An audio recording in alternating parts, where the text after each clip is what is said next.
To Ukraine now, where officials say at least 2 people have been injured in a Russian drone strike on the southern region of Odessa. Emergency services say residential buildings, shops and cars caught fire. It's the 4th Russian attack on the region in the last 5 days. Nationwide, the Ukrainian military says its air defenses have downed 62 out of a record 145 Russian drones launched. Meanwhile, Russia says it has intercepted multiple drones targeting the Moscow area. The city's mayor said on Telegram that it had shot down over 24 drones over various districts. Local media say the attacks have led to the suspension of operations at 2 of the capital's airports. Now let's go to DW correspondent Nimisha Jaiswal, who joins us from Kyiv. Nimisha, what are you hearing about these attacks on Odessa?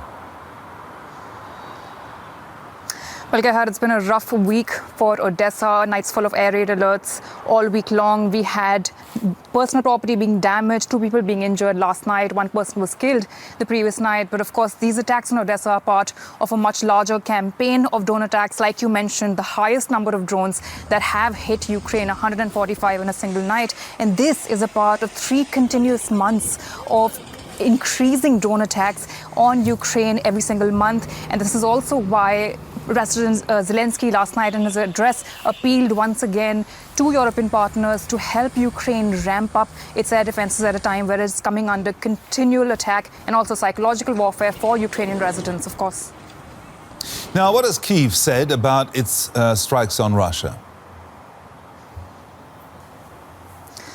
Well, Kyiv has not commented on the strikes in Moscow, and if previous instances are anything to go by, we do not expect confirmation of that anytime soon. And of course, these videos circulating on social media are hard to verify in terms of the location or the date of when they're shot. But that is not to say that Ukraine does not have the capacity. The Ukrainian army did confirm that it has hit an ammunition depot in the Bryansk region of Russia, and on the previous night, on Friday night, there were reports that a chemical plant in Tula was hit in Russia as well. Just yesterday, Commander-in-Chief Alexander Syrsky commended the drone unit for hitting over 50,000 Russian targets in October alone. Now, strategically, this is a win or very useful for Ukraine because it forces Russia to spread out its air defenses, to spread out its military production, but it is not exactly making the kind of impact Ukraine wants to make, which is why it's pushing Western partners to allow it to use long-range missiles within Russia, to hit drone production, and also to reduce and take off the pressure that we've seen of the increasing drone warfare hitting Ukraine right now.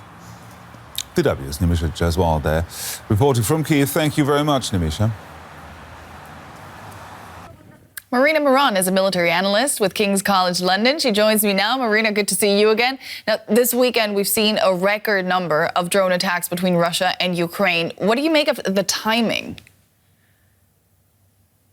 Good evening, Nicole. Well, we have to understand that after we got to know the results of the U.S. presidential elections, essentially both sides have to demonstrate something. On the Ukrainian side, of course, for the Ukrainian president, it might seem unfortunate that Donald Trump has won the election. So now, looking at the battlefield and the fact that the Russians are gaining the upper hand on the battlefield, and the Ukrainian forces have to demonstrate something. So they have to demonstrate their capacity in hope to convince that Ukraine is still capable of fighting. And so if we look at the attack was on Moscow. So it is more symbolic, because previously we've seen Ukrainian drone attacks on oil refineries and the like, which would make more military sense. This is more symbolic. As far as the Russian attack is concerned, many have speculated that Donald Trump will actually hold his promise to end the war within 24 hours.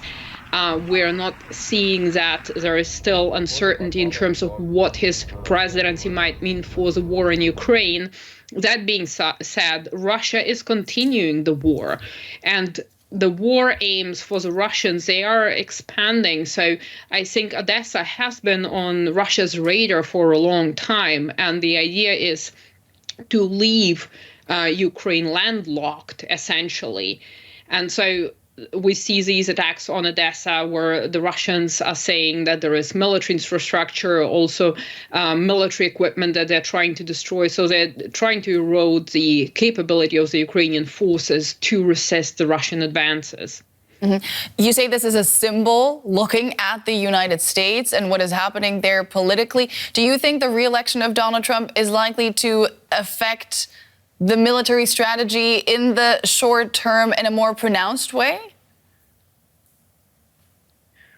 Well, if we're talking about the Russian military strategy, I think that the Russians, they have basically two ways of seeing this. One way of reaching some sort of a deal with Donald Trump potentially. So that's one strand. The second strand, and I think this is more of what we might be seeing, is continuing as is, because the logic here goes, we don't need Donald Trump or anybody. We don't have to negotiate because we're already seeing battlefield successes. So we just continue along the same lines and reach our military and therefore political objectives, even if it takes longer. So it's difficult to say because we have to wait until Donald Trump enters the White House, and it won't be until the end of January. Therefore, I don't think that at this stage he's capable of making any sort of policy decisions as far as Ukraine is concerned. And of course, it will also depend who will be on his team, because we've heard different stances on how the future of Ukraine should look like, from demilitarized buffer zone to ceding territories to Russia. Yeah. You mentioned it there, and you said it before. Donald Trump said that as soon as he would take office, basically this war would end. Now, we've heard advisors to the former president say that Crimea is gone. What is the best case scenario for Ukraine here? Well, it is difficult to say, but the problem is that it will have to involve the European NATO members as well.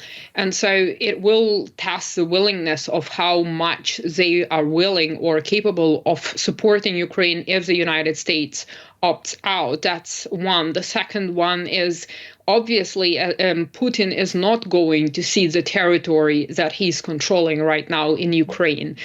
And it will depend on Ukraine what it will accept. Will it accept NATO membership or possible NATO membership in return to ceding those territories? Because the problem here is that the Russians are occupying the industrial base of Ukraine. So that's not just in terms of territory, but in terms of economic importance. So to convince Ukraine to accept such a deal, there will have to be concessions and promises and security guarantees made specifically by European members of NATO. And how far that will go remains to be seen. At this stage, we can only speculate. And of course, what will happen in Ukraine politically? Will there be a possible election? Will there be different leadership that is going to present a realistic peace plan as opposed to victory plan in terms of what conditions it's willing to negotiate on? Many question marks as Ukraine nervously looks to the future. That was military analyst Marina Miron. Always a pleasure. Thank you for having me.